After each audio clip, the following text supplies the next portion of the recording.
Well, hello, this is Adam, and welcome back to Rare Classic Cars. It's a beautiful fall day on the weekend here, and fall for me is kind of the time where I like to get my 80s era cars out in particular. I don't know what it is about the fall, but something about the more intimate cabin and the excellent heater in these that you can just kind of blast and warms you, combined with that new car smell from the 80s, just has a special feeling. And I tend to get these cars out, like I said, early or late in the season. Fall is my favorite time to drive these. But in any case, this is my 1984 Cadillac Seville, the standard of the world at the time.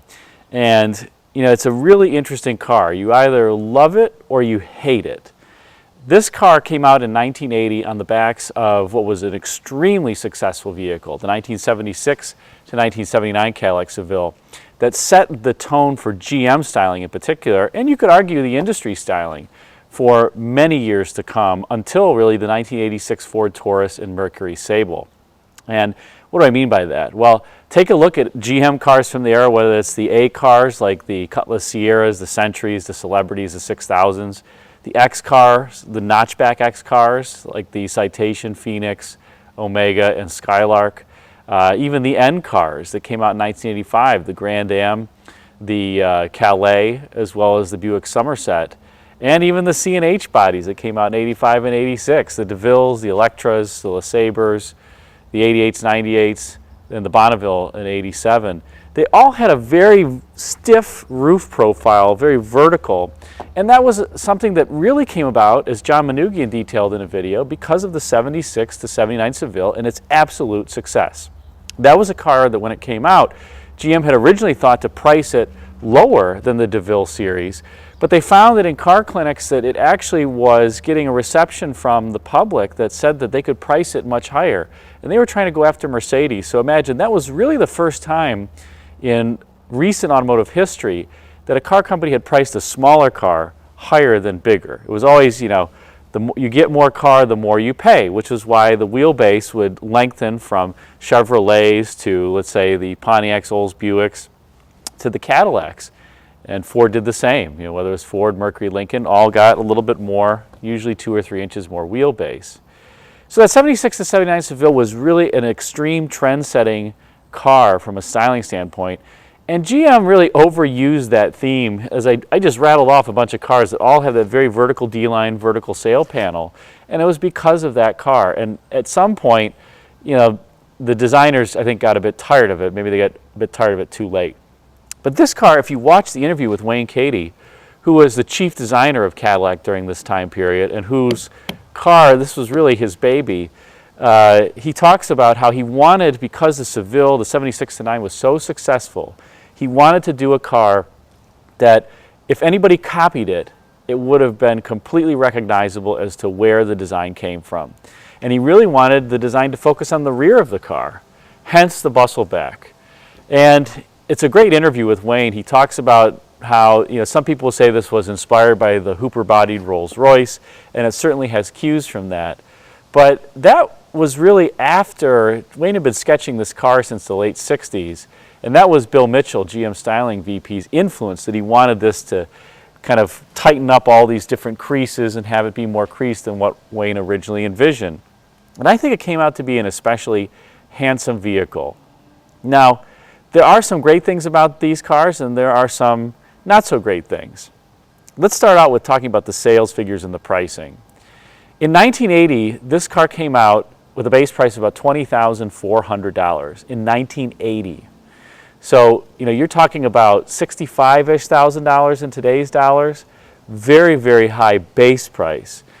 And in the previous 79 Seville, the base price was about $16,000, so $4,000, 25% jump in base price in one model year. And yes, this was a time when inflation was high in the U.S., but you know, it wasn't 25%.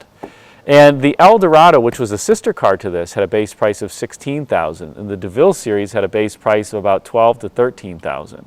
So this car was priced in the stratosphere for Cadillac, and even more so than that 76 Seville was when it came out. That car had about a $12,500 base price compared to the DeVille series, which were in the mid-8s. So about a 50% base price increase over the DeVille, from the Seville to the DeVille back then. and more than 50% when this car came out. And part of that was, unfortunately, they made the diesel engine standard in 1980. The Olds 5.7 liter diesel, making like 105 horsepower, not good. So, and then the next year in this car, they came out with the V8 6.4 engine. So, for those who don't know, that was Cadillac's early cylinder deactivation put on their 368 cubic inch V8 that switched from 8 to 6 to 4 cylinders. Yes, that was out in 1981, and it was 1 year only in passenger cars. I think in limousines it continued on for a little while longer. Then in 1982, this car gets the infamous hook and toe HT, it was supposed to stand for high tech, 4.1 liter V8 engine, which was just an absolute disaster for Cadillac. And sure, there are going to be people who say, I've never had any problem with it, etc. Well, even the worst engines were good experiences for some people, but it had an abnormally high failure rate. And that continued on through the end of this car's life in 1985. So, you know, I think the powertrains in particular on this car were something that were a big Achilles heel, especially when you traded in a car from the 70s or 60s on this that had bulletproof powertrains from Cadillac. So I would love to get a 1980 or 81 Seville, the cylinder deactivation version in 81. It's very easy to make it reliable. You just unhook a connector and you don't have the cylinder deactivation. It runs great on 8 cylinders. And those are also more powerful. The Cadillac 368 cubic inch V8 was about 145 horsepower. This is 135 horsepower, and it's lighter. This is an aluminum block engine. So the car is about 200 pounds lighter than it was in 1981, especially over the nose of it. But you also lost about 35% in torque going to this engine. Those Cadillac 368s had 270-ish pound-feet of torque. This has 200. So, you know, this is not a car where you're going to be winning any stoplight races at all. In fact, you floor it and people will still pass you just accelerating normally today.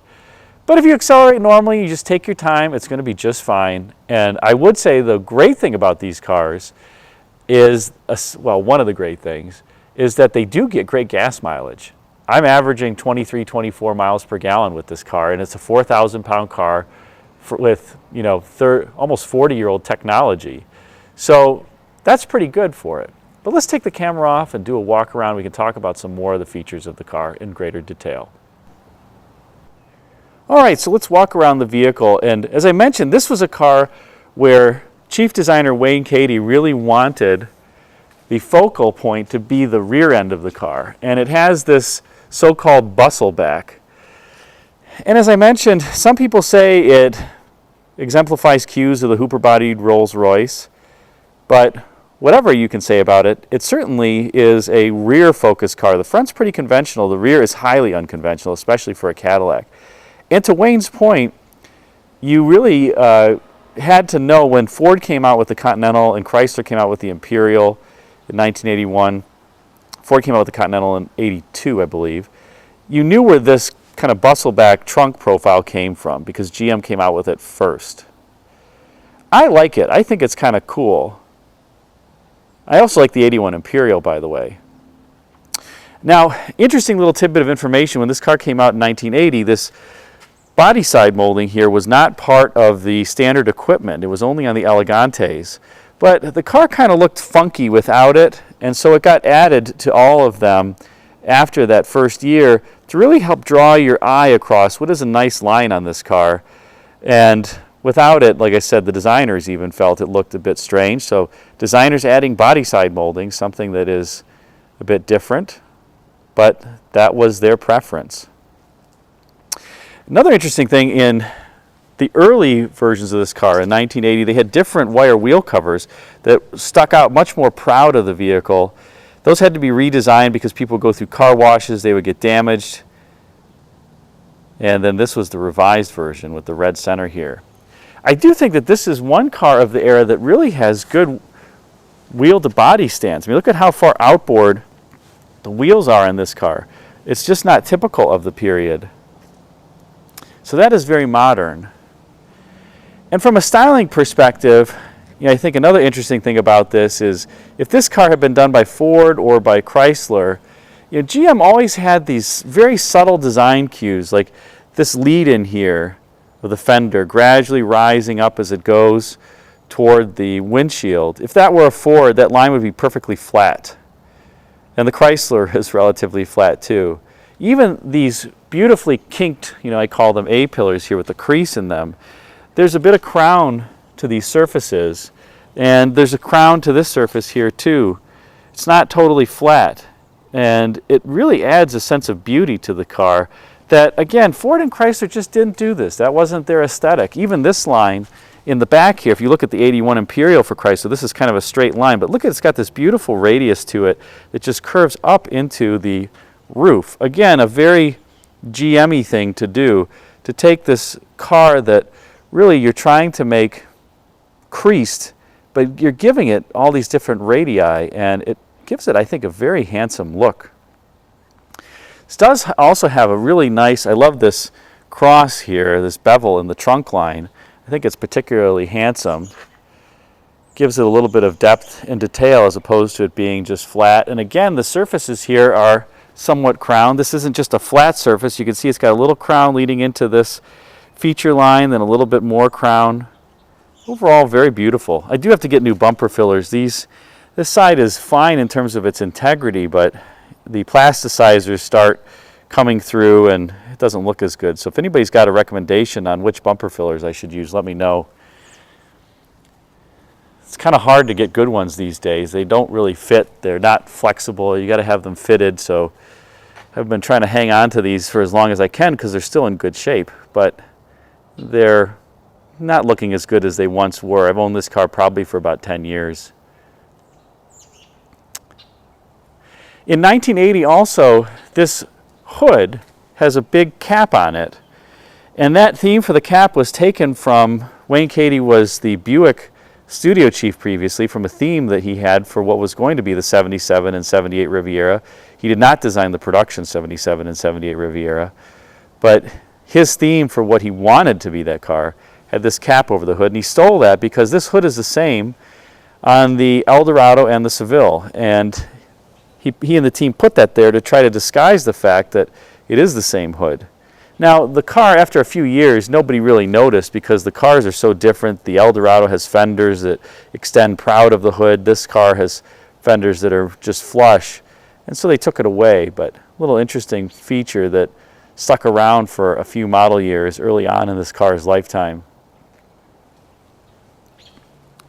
I am also surprised that GM Fisher Body did this here. These four interfaces coming together at once. This is extremely challenging to fit correctly, but they did, and this car, the body fits are actually quite good overall. Shockingly good for the period. The paint isn't bad. GM 80s era paint is notoriously terrible, but I would say actually this car is put together with relative care. And this again helped them use the same hood, but it gave you this interesting, interface of four surfaces in one place, which is far from ideal. You did not have a so-called trapped hood on this, where you had a panel ahead of the hood. This is the terminating panel, so at least the hood could vary in this dimension without it being realized all that much. And again, another beautiful just radius here and surface. It's a very, I think, sensuous, if you will, area of the car. Turning to the inside, you have, I think, one of the best features of the car. No, not the real bell that's dinging, but the interior. This is just a super, super rich interior. Feels much richer than the 76-9, and yes, it does have faux wood grain all over, but it's very tasteful. I mean, look at the door panel. Super soft. This is real stitching here. This is vacuum form, but this is real stitching here. And all the controls just have a great touch and feel to them. Stay tuned. I'll go over some of the unique quirks. Yes, I'm going to use the word quirks and features of this car in another video because there are so many that it's a topic of a whole nother video. But I think in general the controls and everything in this car are very, very handsome. The one strange thing is that you push the lock button and you notice that this plunger goes forward, and you notice they put lock forward because on every other GM car of the era, this is the reverse of what it normally is. I don't know why they did that, but They did. Again, super rich interior, you can see here. All the controls and switchgear feel very good and rich. I love the car's exterior is briar brown, and it has a chocolate brown interior, including the headliner, which I've had to have replaced. Thankfully, I could still get brown at the time. It's getting harder and harder to get various headliner colors now, as people aren't needing to replace them. The new cars just don't droop. So the companies that make the headliners are not producing them in as many colors as they once were.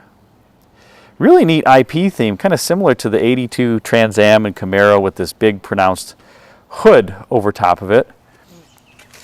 And in 1984, on the interior, Cadillac got rid of all of the chrome kind of framing elements of all these different displays and blacked it out. I don't know if that was for cost or for looks. It did have, overly, as Mark would say, picture framing element. All these things had chrome outlines to them. You notice, by the way, that this is really symmetrical over here from the driver's side. Obviously, you have the speedometer and some different controls. And here you just have a plug here. But that's because they could easily make this car right-hand drive. It was thought that they were going to export this car to some countries like the UK that needed right-hand drive. So kind of one of the early cars where that's true. You also have a flat floor. This car is front-wheel drive, no hump at all. One-piece floor mat, huge gas pedal, huge brake pedal, but not much under hood. It's all hat and no cattle, as they would say in Texas. You do get your wonderful Cadillac keys. These aren't gold. The gold key delivery system wouldn't come in for another year, but they are Cadillac keys. Let's take a look under hood at that wonderful, and being very sarcastic, 4.1 liter V8. One last thing here, this does have a tilt and telescoping wheel, so you can tilt it with this lever here. You can telescope by unlocking this, and then the wheel moves in and out. So you can get pretty comfortable in here quite easily. This car also does have the optional trumpet horn, which is 4 horns, and it sounds great like a train. I mean, you lay on the horn, if somebody's fallen asleep at the intersection, they are going to wake up. The other thing I'll say versus the 76-9 Seville is the passenger compartment, the interior space, feels noticeably bigger. That car feels cramped, in part because of this relatively big hump for the rear-wheel drive line, but also because the seats are overstuffed and the door panels are overstuffed, and you've got that hump. And me being 6'1", I had a 79 Seville diesel, and it just was never overly comfortable on the inside. You always felt a bit claustrophobic.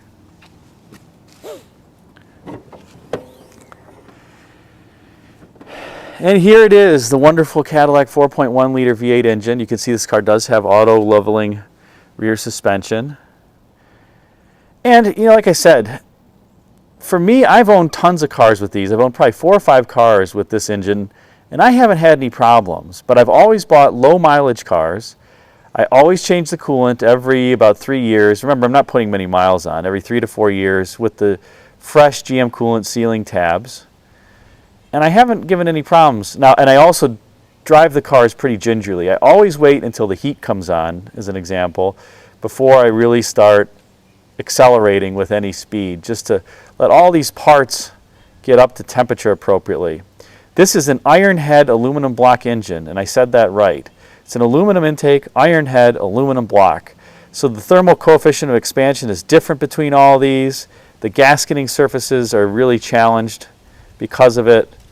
So let the car warm up slowly and don't drive it hard. And I just drive it like a normal car. There's no sense in flooring this and trying to pass somebody because you get no extra power. So just don't do it. It is reliable though. This car always starts, it always runs good. All the ones that I've had have been just completely reliable. I say they're reliable until they aren't. They have a catastrophic failure, but until they have that catastrophic failure, they're pretty good in terms of their overall reliability. This is just throttle body injection on these also, in spite of them saying that it was high tech. It's not multi-port. Let's take a look at the trunk. So you're wondering probably, well, what does the trunk look like on this car? Let me grab the keys. And it's shockingly big. It's actually bigger than the trunk in the 76-9 Seville that replaced it, even though it doesn't look it. So there you have it. I mean, you could fit 4 golf bags in here easily. The rear seat is kind of canted forward, so it gives you all this room. It's got a space saver spare. I love the mouse fur on the trunk hinges even. Got to have carpeted trunk hinges, and the underside of the trunk. Does have the auto power pull down. One thing about these is that the trunk struts, they last about a year. When you first put them in the first year, this trunk, when you auto release it, will nicely and very expensively open itself. Then after about a year, it kind of raises more and more slowly, and then after 2 years, you got to raise it on its own. I think this trunk is just too heavy for these gas struts. So I got to replace mine again. I've already replaced them once over the lifetime, but they're getting kind of weak again. It's just a heavy trunk. But again, good size. It does have the auto power pull down. There it goes. Car also does have frameless door glass. You can see here, kind of like the pillared hardtops as Ford would call it, front and rear. And despite the divider bar, these windows don't go down all the way in the back. They go down to about halfway because they can't fit in the door.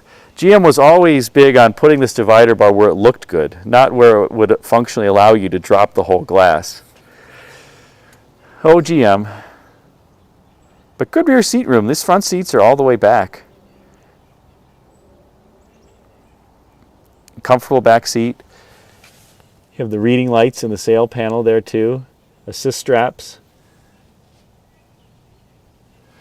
Thanks for watching this video. Stay tuned for one on the drive, as well as one on strange features and quirks of the '84 Seville. Till next time, be sure to check out the video thumbnails at bottom left and right for some suggestions for you. Thanks again for watching.